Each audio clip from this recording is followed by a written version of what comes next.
what is it, the 20th or something like that of December 2025. That means we're now entering winter. Today, tomorrow, the next day, whatever, officially in the Northern Hemisphere. Um, I know it might feel like winter wherever you might happen to be, but officially. Anyway, we'll talk about some things today, namely what happened at Bondi Beach in Australia. And I'm not even talking about the attack that happened last Sunday. Of course, that was the thing that launched all this.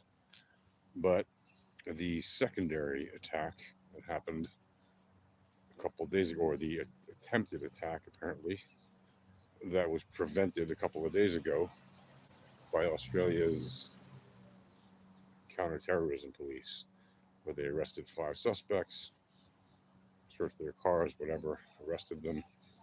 And they say that allegedly they were plotting another attack at Bondi Beach. Who knows? I guess we'll see if that pans out to be true or not. They arrested 5 Muslim-looking men, as they said, whatever that means. And for some reason, they had reason to believe that they were plotting another similar style attack. Except keep in mind, last time there were 2 attackers, and this time there were 5. Remember what I told you last week? First it's 1 or 2, then 3, 4, 5, then 10, 20, 100. And then you got thousands of people in the street throwing rocks, rioting. That's literally what it means when you say globalize the Intifada, as you're bringing violence and blood and death and destruction to the world. There is still just one country in the world that has experienced an Intifada, and it's experienced multiple Intifadas, and that country is Israel. We experienced it in Gaza, in Judea and Samaria, and inside Israel proper, within the so-called Green Line. And I can tell you, having lived through the Intifadas here in Israel, literally all of them, you don't want that. You don't want that to be something in your country, in your city, in your town. I know there's a lot of useful idiots to the left and to the leftist agenda controllers who keep telling you to spread that buzzword as if it's some kind of glorious thing. Well, if you think it's a glorious thing to kill innocent people in the streets, just living their own lives, you're a schmuck. You're the problem. And the services should deal with you accordingly. When you wish that kind of violence upon innocent people, you are the problem, right? So when you say, with your placards held high and your voices chanting loudly, globalize the Intifada, free, free Palestine, you have no idea what kind of hell you're wishing upon yourselves. And if you think, oh no, we're just going to attack Jews, first of all, your anti-Semitism is shining through. And if you say, no, we're just going to attack Zionists, your anti-Semitism is shining through, because it's the same thing. How do I know this? Well, look at the attack on Bondi Beach. Was that an attack on Israelis? No. Was it an attack on Zionists? No, right? It was intentionally an attack on Jews who were celebrating Hanukkah. The fact that there were people there who might have been from Israel, the fact that there were people there who might have been what you call a Zionist, irrelevant to the attackers, right? They didn't know which among them was a Zionist or an Israeli. Frankly, they didn't know which ones were Jewish or not. They assumed that a lot of them were Jews because it was a Jewish event. But it turns out they even killed somebody who wasn't Jewish. I think it was either an off-duty or retired security person. And they killed him, and he wasn't even Jewish, apparently. So, yes, the vast overwhelming majority of Jews are Zionists. But that's not who they targeted officially, right?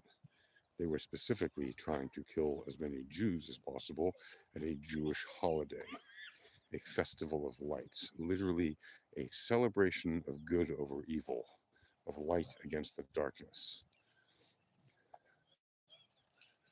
That is what happened.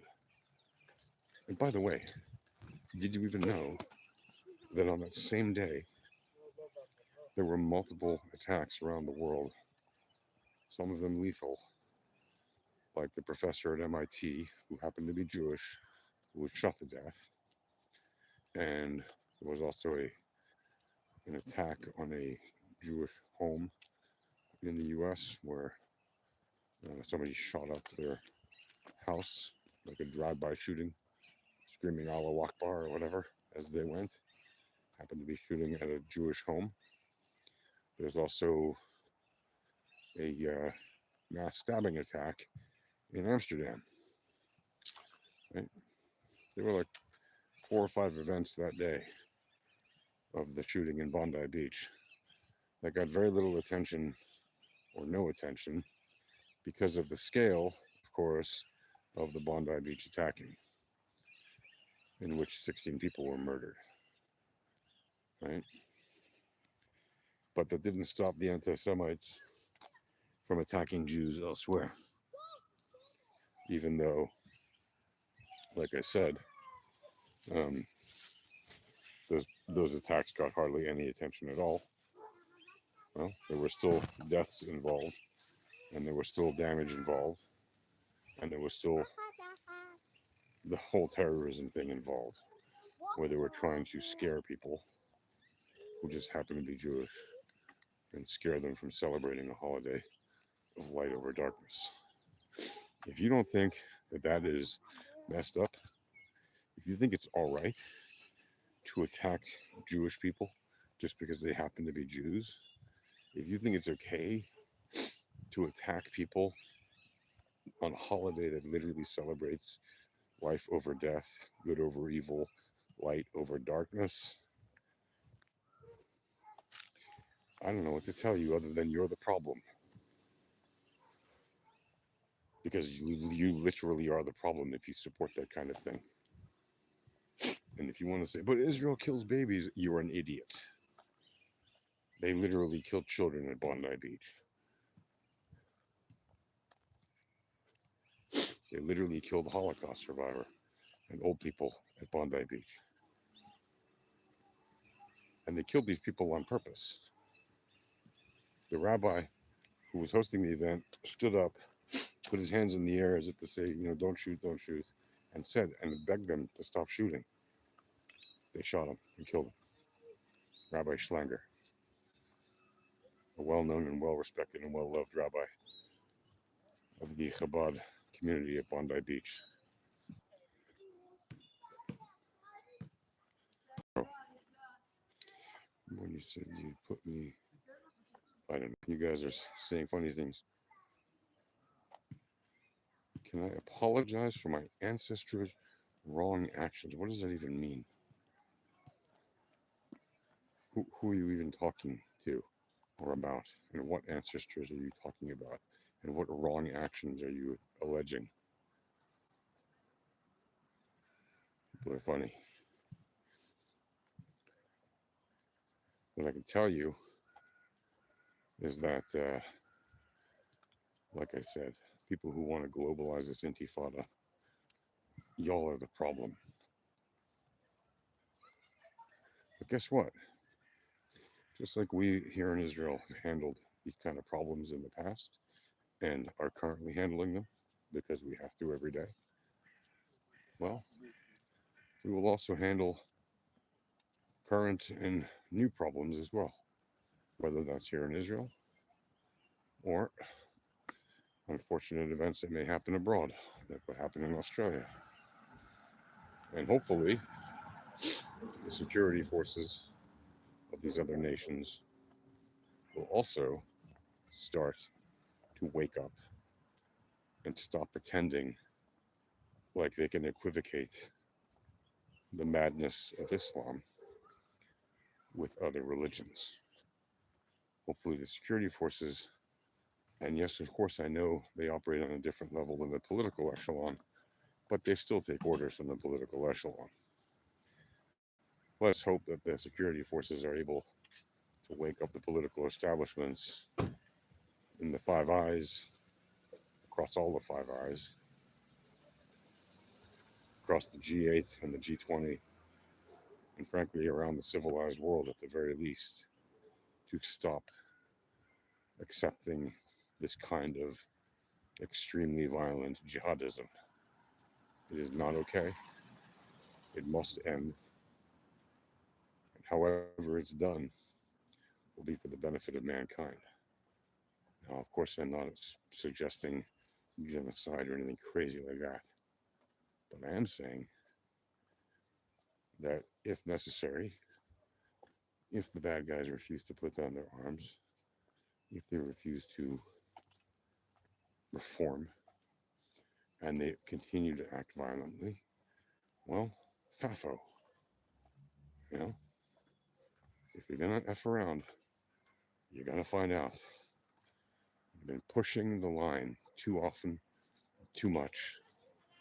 Those of you who are Arabized people who support this jihadism, and if you tell me, but most Muslims don't support jihad, that's just not true.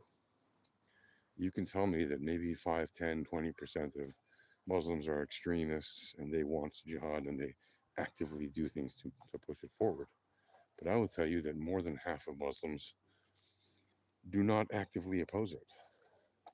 In fact, the vast overwhelming majority of Muslims and their governments do not actively oppose it. And if you're going to point to me and say, but the Gulf states and Saudi Arabia are making an effort to stop it, I will point to you and say, they were a long way from home, scoring that home run. And while they may have made a start, they are far from where they need to go. And Qatar is hardly a country that's making great efforts to move forward among them. And that's a Gulf state that supports Hamas and terrorism. So no, I don't buy into the whole thing that the jihad is only popular with the extremists. That's just not true. If you're living in a society in which there are 2 billion people who believe in the same religion as you, and you do not actively oppose it, and you accept that your imam tells you to support jihad, you're the problem. All right, folks, till next time, take care. Shalom and peace.